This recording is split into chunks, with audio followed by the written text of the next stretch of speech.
Papa! Papa! Well, lovely afternoon here in Nova Scotia. Let's go smoke some weed and answer some questions and drink a beer.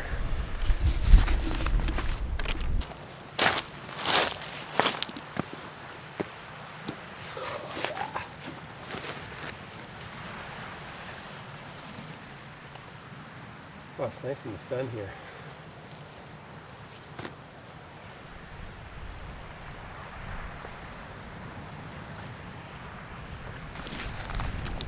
Okay, so first things first. Man, I was going to record this yesterday in Ricky's trailer, but halfway to Halifax my fucking car broke down. So they're having a party and I missed it.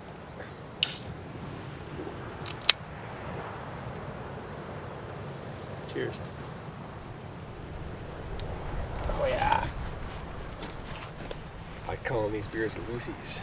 The dirty blondes.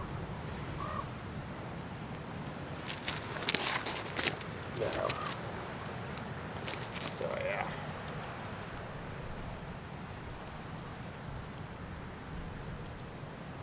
Okay. Quick reset. Beer and a joint, boys. I missed my whole head. Alright, take two. Beer and a joint, boys.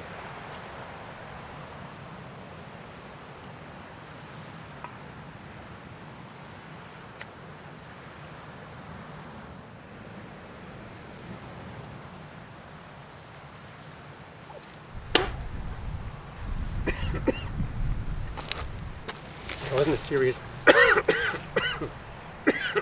Whoa.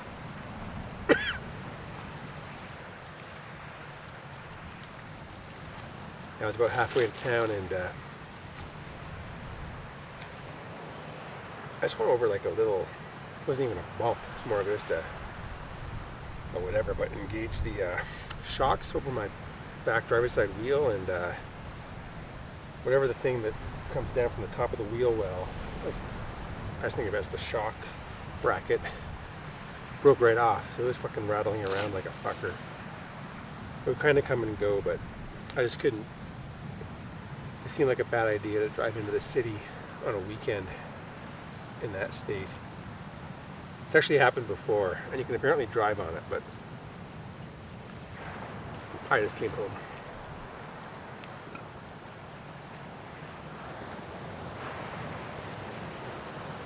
My car started to give me, I was looking for a car a bit earlier this summer to buy, but there's not much around here really.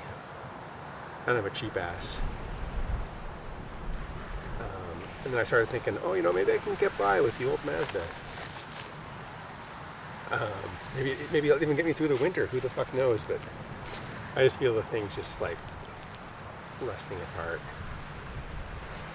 And it's just so unreliable at this point.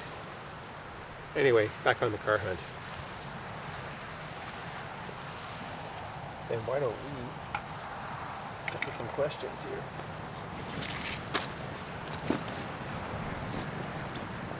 Oh, I didn't bring my computer. Fuck me.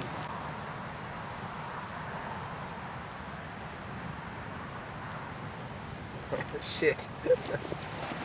Man, I'm so organized. Brought everything except the questions. Fuck. I hope things are good. Everyone in the cab is having a fucking decent weekend. Hopefully your cars are working and you get to where you're trying to go. Party with your friends. It's funny, like, this car I bought 5 years ago. Bought it in May, so June, July, yeah, 5 years and 4 months ago. 2006 Mazda 3. I bought it with like 130,000 clicks on it. Now it's got maybe close to 280. And it served me well. I mean, It was a great little car. I got it for 3,500 Canadian with winter tires on rims. And yeah, it worked out well. But like now that it's fucking basically a jalopy, I'm just so aware of how shitty my car is compared to like practically every other car on the road. It looks so new. Fucking expensive. Oh, there are some fucking jalopies around Bridgewater and the South Shore, it's true. But most days my car is the worst one that I see. Like by considerable margin.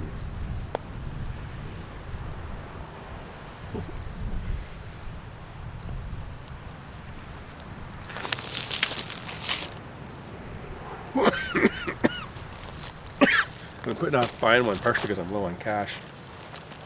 But I even went to the bank last, was it last week?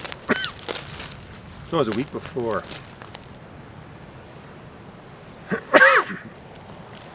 Trying to like see what's up with like a line of credit so I could get some money, pay off my taxes, get some money towards the car. But look, the bank, they didn't like my very variable income levels. And even as a home line of credit with my house as collateral, they were like, I was supposed to hear from them earlier this past week, but they never called me, so it doesn't seem like a good sign. Fucking dicks.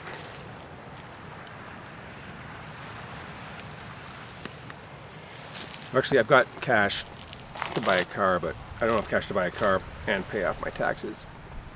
And so I was going to do both with a bank loan, but I mean, I could just buy the car, pay the government some money, and just owe them some money. They could be my banker. I think they charge more interest, but fuck, whatever.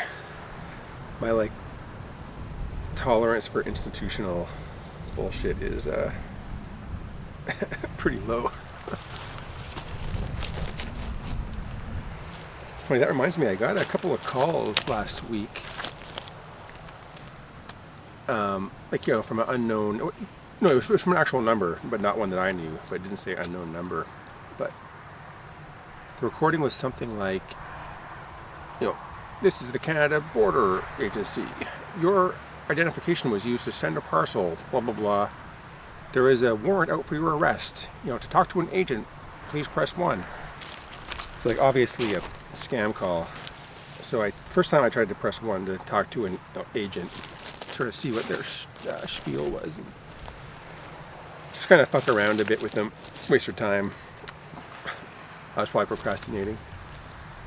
And the first time it just like didn't end up connecting to anybody. But a few days later, it was from a different number, but I got the same call again. And so I, pressed 1 to talk to an agent, and there was someone there, and I said, "Oh, hey, I just got this message." Like, and they're like, "Oh, do you have a case number?" I'm like, no, I just got a message. There was no case number. And they asked me for my name, and I said, "Well, you guys called me, so shouldn't you know, like, who you're calling?" And they're like, "Oh no, well, you press a button to talk to an agent." I was like, "Oh, well," and then he's like, "Okay, well, what's your name?" And so I gave him a fake name. What did I say? Can't remember now. But just sound like random, fake name, John Smith, say. And then he's like, "Okay, just let me put you on hold." It was a bit more of an obscure name than John Smith. And he came back after a few minutes and was like, "Oh, wow, we have no records like under that name, so we'll take your number off the system." I was just like, "Oh, okay." But that's weird. Like, what's their fucking scam if they didn't even try to fucking do anything with me? But there's no way there's like an arrest warrant out for me because my ID is used to ship something. Like, that doesn't make any sense either. Because I'm not mailing anything illegal. My life's not that exciting. But it does, it certainly shook my confidence a little. Like, I'm 90% sure that there's no arrest warrant out for me from the actual legitimate, Canada Border Agency. I could try actually calling them, like calling the legitimate government department back, but I don't think I want to go that deep.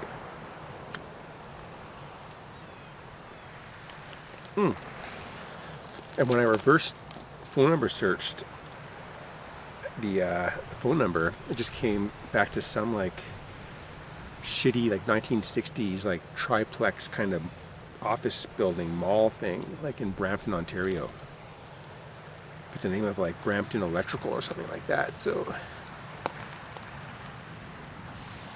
it just seems weird. It seems kind of scammy, I guess. Like, but if you're gonna choose a fake number, why would you choose that? And if it's real, like some kind of like undercover government agency, like that doesn't. I doubt it.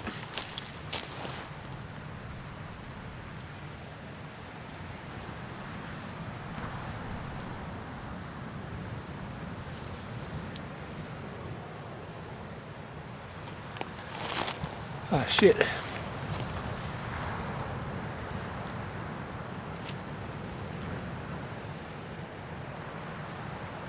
I'm just paranoid enough that these things can like sometimes get, you know, a seed can be planted. But if I get too high, then I start to be like, holy fuck.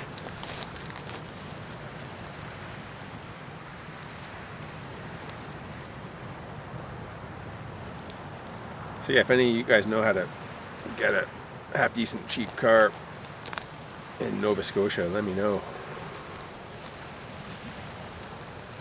Kind of thinking, I've had this pipe dream where I can take a flight out to British Columbia, hang out there with some friends for a while, which would be nice, take a fucking vacation, buy a car out there.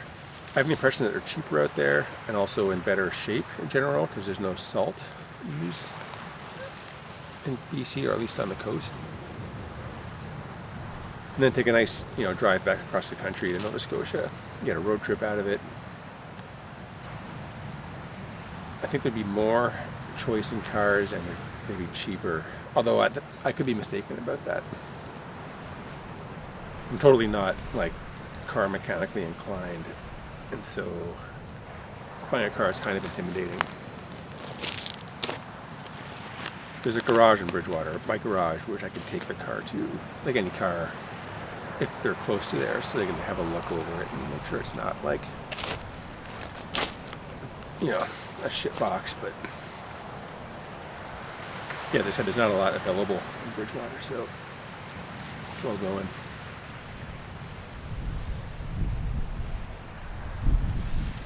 Maybe Julian can help me.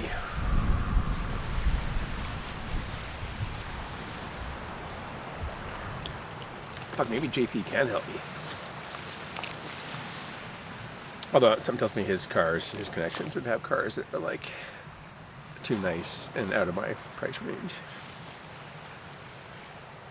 My price range ideally $5,000 Canadian, but I can see going up to $10,000 is, you know, could, or, you know, somewhere in between is maybe called for. I need at least a hatchback. So something a bit bigger would be nice for more space, maybe a bit safer in the winter, but then more expensive gas. Decisions, huh?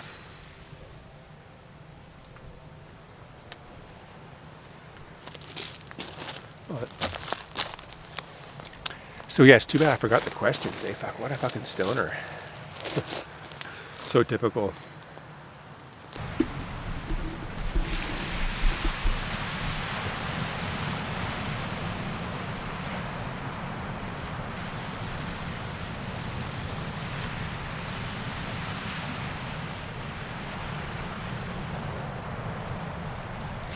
Some pretty surfable looking waves out there, eh? Like with a longboard. I think it's very shallow, so you wouldn't want to fall off.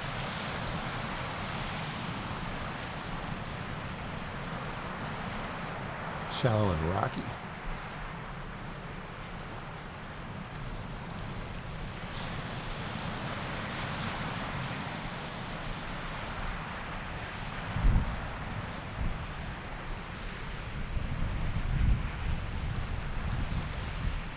There's some seals that live in this little bay, but guess they've cleared out, maybe because of the storm. Not sure where they go exactly.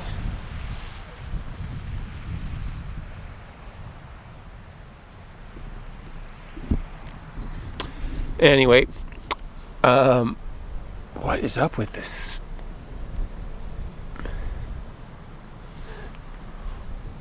How come it is so dark? Oh, because it's super. Maybe because it's super. What the fuck?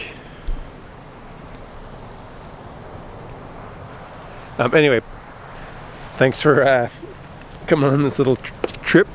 Sorry I forgot the questions. I'll try better next time. Adios, amigos.